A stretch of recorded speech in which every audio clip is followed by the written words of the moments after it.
I am very happy to present the next talented performer. She has been such a great camper all summer, and she is actually getting presented with the coxswain badge.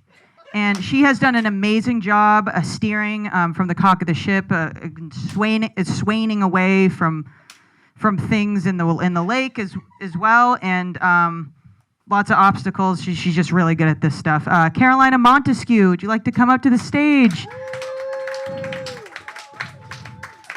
And Caroline, I don't know if you wanted to tell a story from some of your coxswaining adventures from the summer. Yeah, of course. Thank you so much. Thank you. I did expect this award. There was one incident where I swung the cock a little too hard, and Timmy had to get sent home early, but Camp Kindawannapee is not for everyone, you know? So how's everybody doing? Good? Everyone says good. No one's going to tell you they just got chlamydia. So, I have a problem. I spend too much time on TikTok. Any other addicts in the crowd? I was trying to overcome this in a community, guys. You're going to leave me hanging? But it's more than funny dances. I've learned a lot of useful information on there.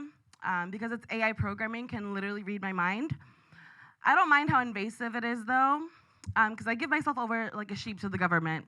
I even got the COVID vaccine. Like, I really don't care. Nothing matters. I learned this awesome word on there called ick. Anyone familiar with that word? No? I've been trying to put a word to this feeling for a while, then boom, there it is on TikTok, the mecca of all knowledge. It's a petty but valid feeling to dump someone over, right?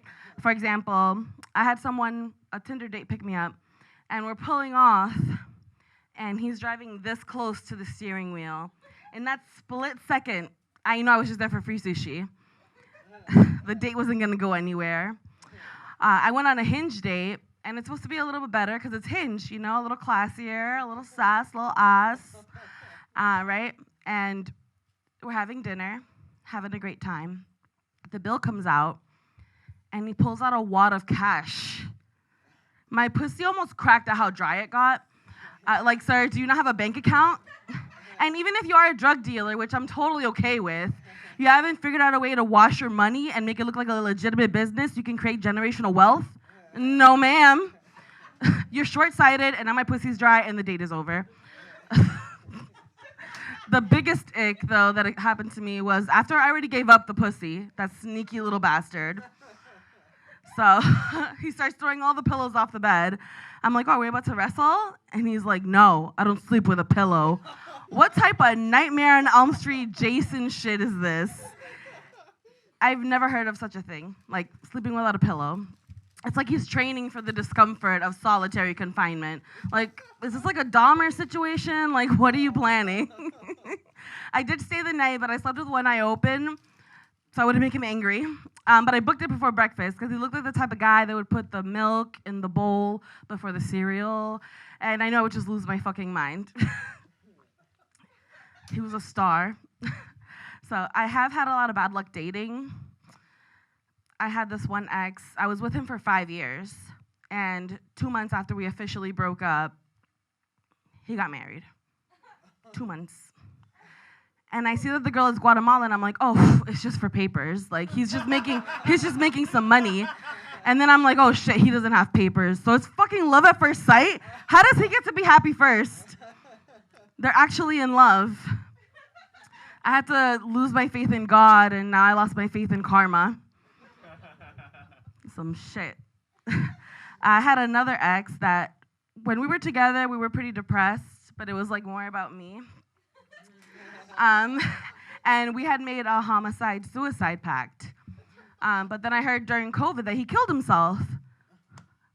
I'm like, typical Stan, leaving me hanging. They didn't find him for a couple days. It's all right.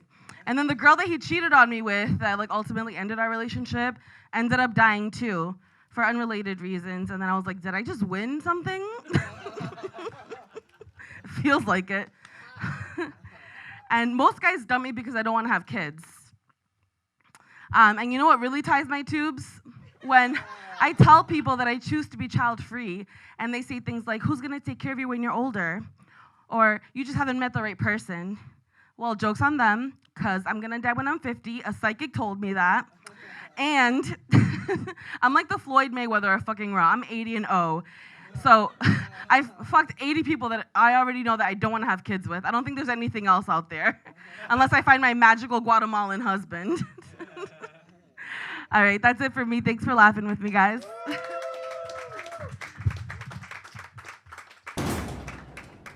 Just like that? Yeah, that's well Oh my aligned. god, that smells.